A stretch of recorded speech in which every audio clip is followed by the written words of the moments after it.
Still speaking about the global summit of World and Travel and Tourism Council, various topics discussed also focused on the sustainability of the tourism industry globally.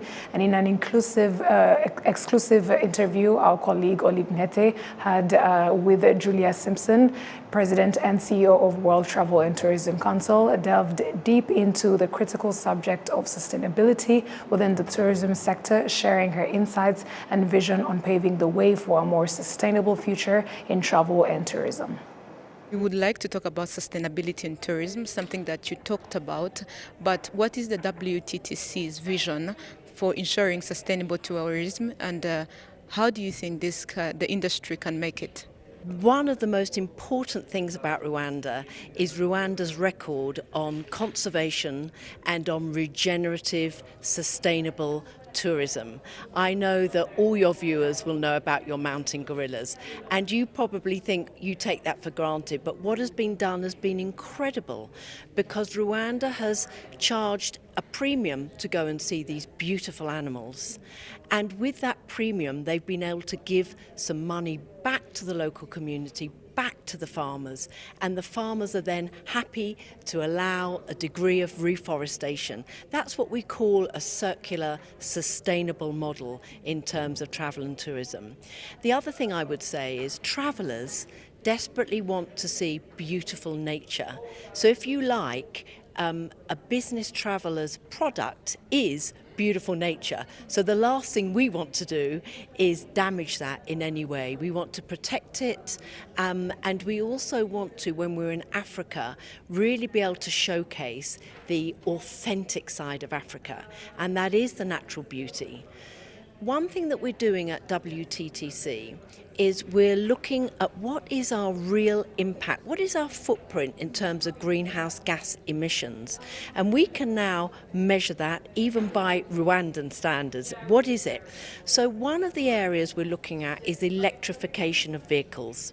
Getting the old diesel vehicles, I come from London, we used to have these old black taxis that were pumping out, diesel fumes, trying to replace petrol and diesel vehicles with electric vehicles. So that is one of the things that Travel and Tourism wants to invest in to help.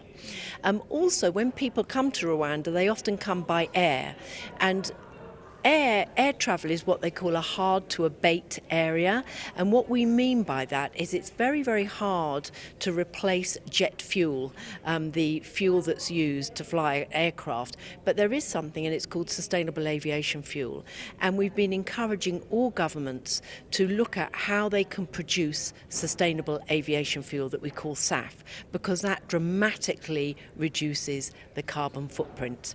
And finally, sustainability isn't just about greenhouse gas emissions. It's not just about the wonderful species and nature and animals that we love and want to protect. It is about people.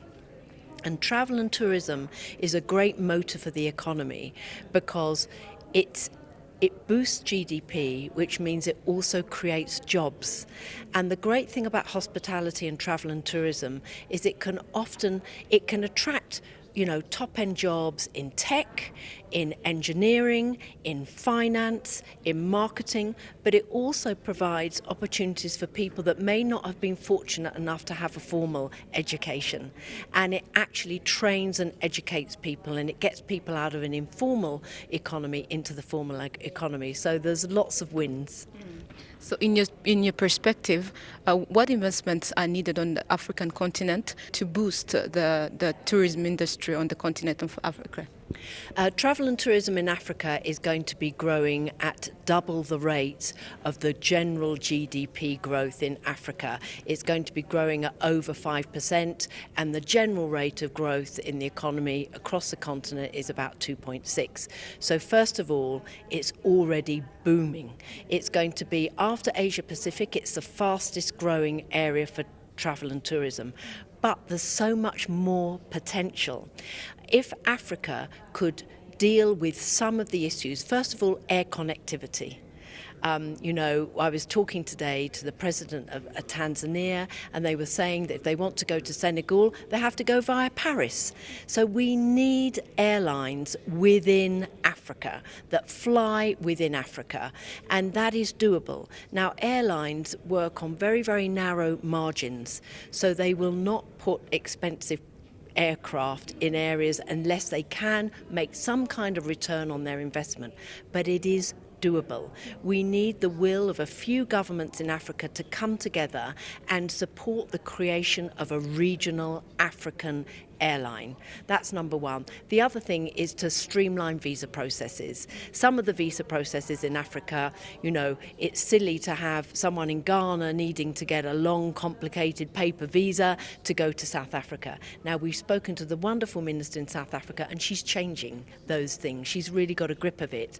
But again, it's a bit of an own goal. You know, if you look at Europe, they have something called the Schengen area, and people, whatever country you are in Europe, you can travel visa-free between Europe. That is where we want to get to with Africa. Yes. One last question as we sum up today's interview. We can't end this without talking about responsible tourism practices. What challenges are you facing to ensure responsible tourism practices, and what are you doing to make sure that it happens? Well, first of all, if you want to control something, you have to be able to understand what is happening. So we are giving the world this incredible data that we've actually worked on with Saudi Arabia has helped fund it, and they want to gift it to the world. And first of all, we can now count exactly what are the issues. So we talked about electric vehicles. We also need to look at renewable energies. And in Africa, you've got enormous resources, a lot of sunshine, sometimes a lot of hydropower as well. How can we replace some of the traditional oil and gas reliance and replace that energy with renewables? So we're looking at travel and tourism of how we can support Africa shift more to renewable energy.